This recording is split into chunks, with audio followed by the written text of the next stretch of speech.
everyone. So today we are going to be talking about Derontae Martin. This is an incredibly frustrating, heartbreaking case.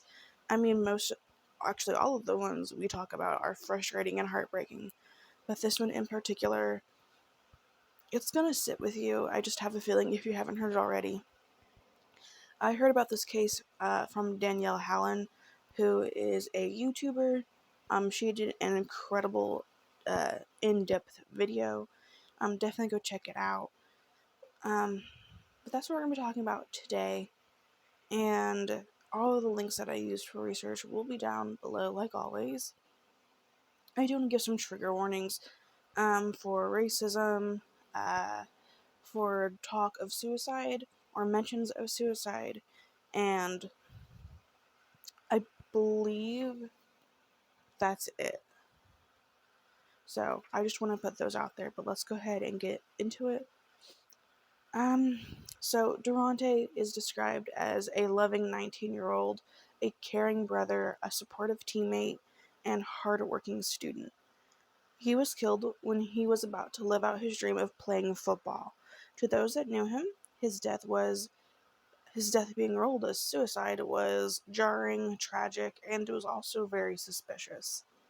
There are a lot of inconsistencies, gaps, and questions around the events that led to his death, and at the homes of James Wade, which is where this occurred.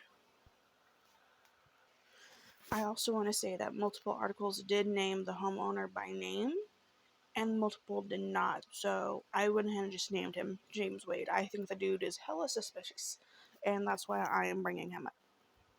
On April 25th, 2021, he was found dead in the attic. Derontae was found dead in the attic of a house owned by a known white supremacist, James Wade, with a gunshot wound to his head. The local coroner quickly ruled his death a suicide. Unfathomably quickly, I should say, by the way. There would be a second autopsy completed, and that is because his family raised several questions for months. After this, an impelled jury made the conclusion that his death was a result of violence, not suicide. So we already have two conflicting reports right there. On July 30th, his mom, Erica Lotz, felt vindicated when the jury ruled the decision.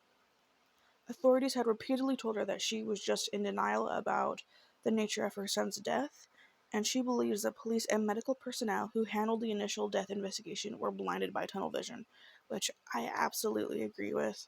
Just going over this case, they came to a lot of conclusions very quickly, and a lot of those conclusions didn't really make a lot of sense with the evidence that was stacked up. And here is a direct quote from Erica. She says, "I already knew he was killed violently. It wasn't a shock to me. I was just happy they let it be known that somebody needs to speak up and let these people pay for what they did." End quote. And then here is another quote from her on the tunnel vision aspect that she believes that police and medical personnel have. And she says, "This is what they wanted it to be. When they walked in that house and they seen Derontae was a black male, they were sure he had shot himself. That's all the information they needed." End quote. I absolutely agree with. They saw he was black and they immediately just stopped caring. And unfortunately, that happens a lot. And I think it's very obvious in this case that he did not kill himself. And hopefully, you'll see that too as we go on.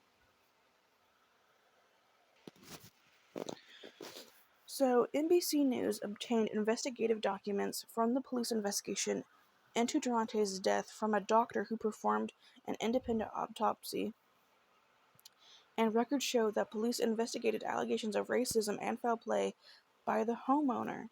A witness told police that he had a conversation with James Wade at a Walmart in May, and that James had used a racial slur before admitting to participating in Derontae's death. Now, I just want to say that I don't think there's any solid evidence other than the witness saying that this happened, so it is just hearsay. I also want to say that I don't know the name of the witness. I don't know if they've ever came out with it or if they wanted to remain anonymous. I just know that there is a witness. But I don't think somebody's just going to say this person said this for no reason. I think there's probably some truth to it. But according to the witness, James approached him and asked whether he wanted to, quote, come out there and kill some, and then the N-word, end quote. The witness declined and then asked James if the rumors were true that he was responsible for the death. And James would say, quote, damn right I did, end quote.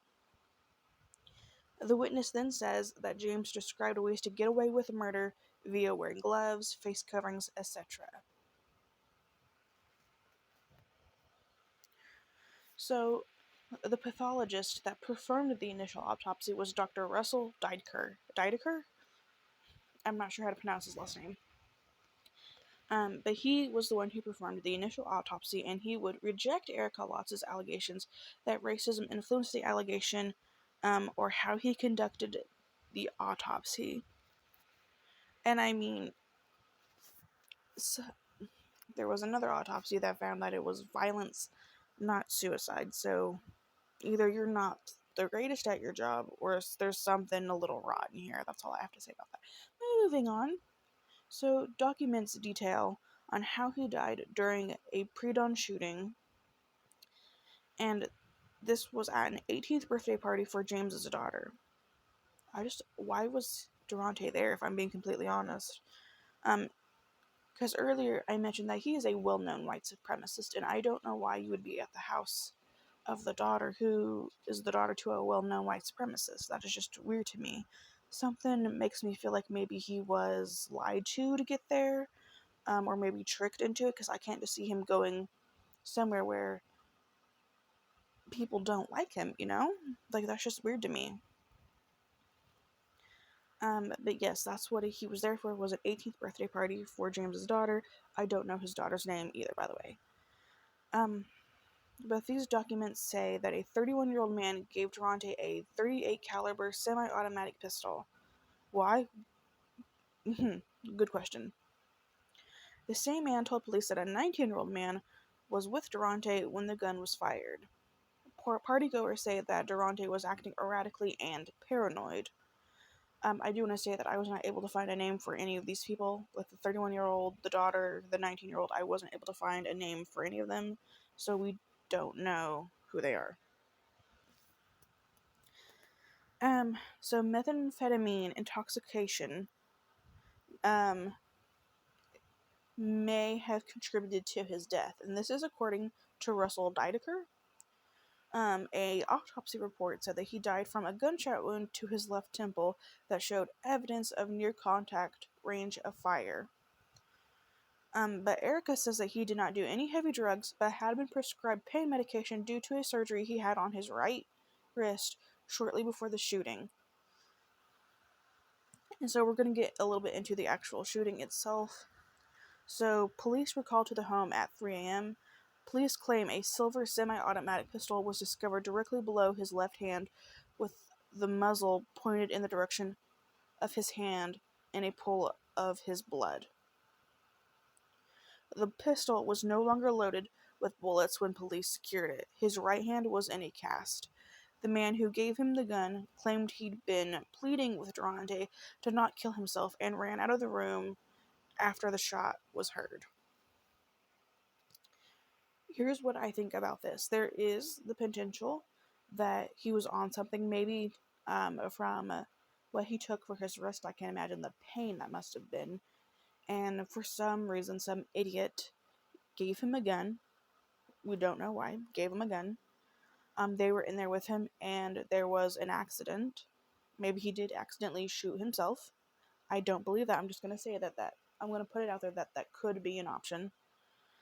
There is also the option that these people did something which I believe a little bit more. Why do you give someone a random gun when they're acting erratically and paranoid? Why do you do that? Just why do you do that? It's a 31-year-old man, by the way. So you're not that stupid. You've had enough life under your belt. Why would you just give essentially a 19-year-old a gun? I don't understand. I truly don't understand. I don't believe that Derontae killed himself because his right hand was his dominant hand. And it was in a cast, and I can't imagine. I don't know. Maybe he could. If his wrist was in a cast, I don't see him picking up a pistol and shooting himself. If every time I've had my arm in a cast, it hurt too much for me to even hold stuff. That's just me, though.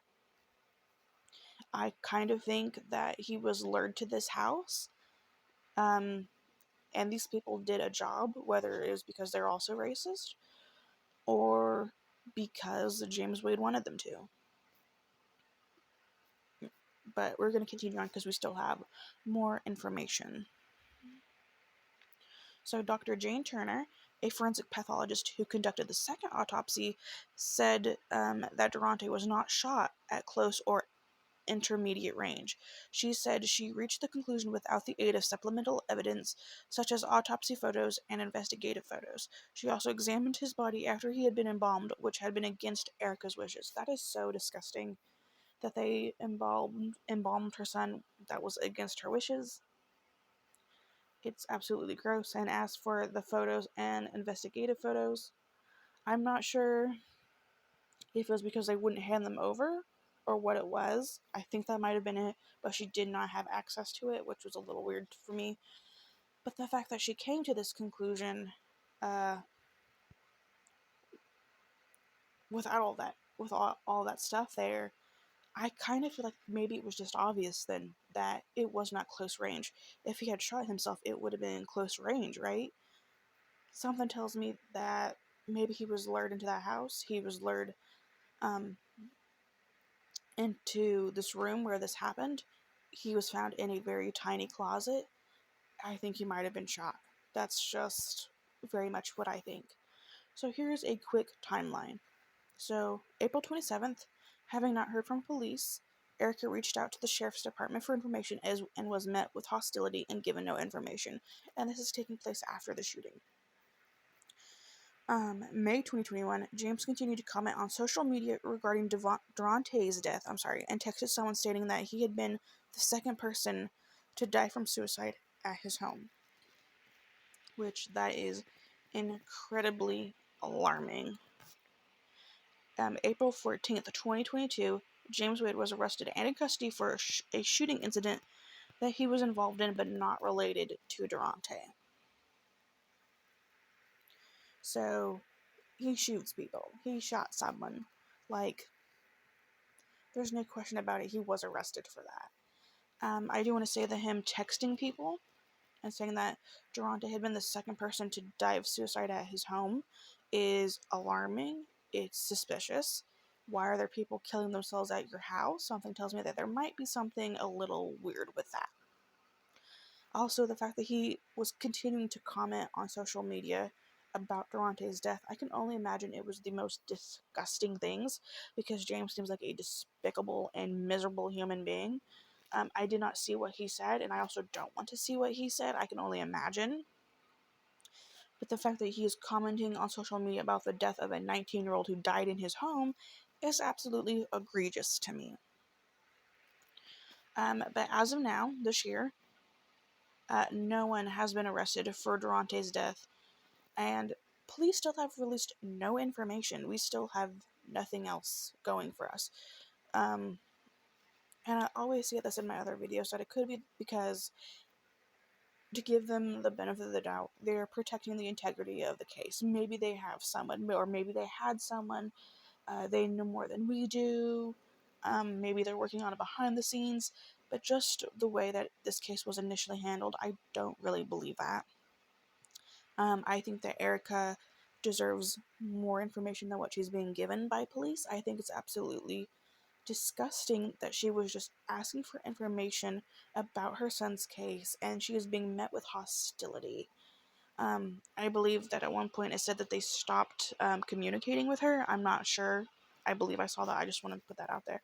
And that is absolutely disgusting. This is a woman who lost her child, and whether or not you think she's in denial, or you seriously believe that her son committed suicide, you still speak to her, you still answer her questions, and it's just wild to me that they could not give her the smallest ounce of sympathy or empathy or kindness, and instead they treat her like she's trash. And in a way, it also seemed like they were treating Derontae like he's trash, because I don't think that they investigated his death as they should have, and that is very troubling. Um, I think that more should be looked into James Wade. Um, I don't know why he wouldn't be, and I'm just gonna say this: maybe he was, maybe he was. Don't know what we don't know. Uh, But something tells me that maybe someone is covering up for James Wade in the police force. Maybe he's friends with someone. Um, he gives me a bad vibe. The two people, the 31-year-old and the 19-year-old, they're giving me weird vibes. I feel like all these people had a lot more involvement than what is believed. I still want to know why 31-year-old gave Derontae a gun. Um, Why was the 19-year-old with Derontae at the time he died? Why did he let him hold the gun or keep the gun if he was acting erratically and paranoid? Like, why? If Derontae had committed suicide, so much of this could have been prevented, starting with one, him never having gone to that house, the 31-year-old never have given him that gun, and the 19-year-old intervening at some fucking point could have stopped this from happening. But I still don't think that Derontae did this himself. There is something here. It feels like there is a crucial piece of evidence that is just missing, a piece of the story that we don't know. That's kind of throwing me off. But from what I'm reading, I'm gonna believe the second autopsy. I believe that James Wade or the 31-year-old or 19-year-old had something to do with this. Um, Whether it is a small part or a big part, I feel like it was not Derontae that killed himself. And I think that a real investigation needs to be done, and we need to know why there are two conflicting reports that are vastly different, in my opinion. And the family, Erica Lotz, she needs real answers. And I hope that one day she can be given those answers and Derontae can be given actual justice and not whatever the hell this is. So, I'm gonna get off my soapbox. um, Thank you for listening to Derontae's story. Um, like I said, go check out Danielle Hallen's video. She had so much more information. She was so good at telling the case. And I definitely think it's worth the watch. And it'll help you maybe understand some of these things a bit more. But again, thank you so much for listening to Derontae's story.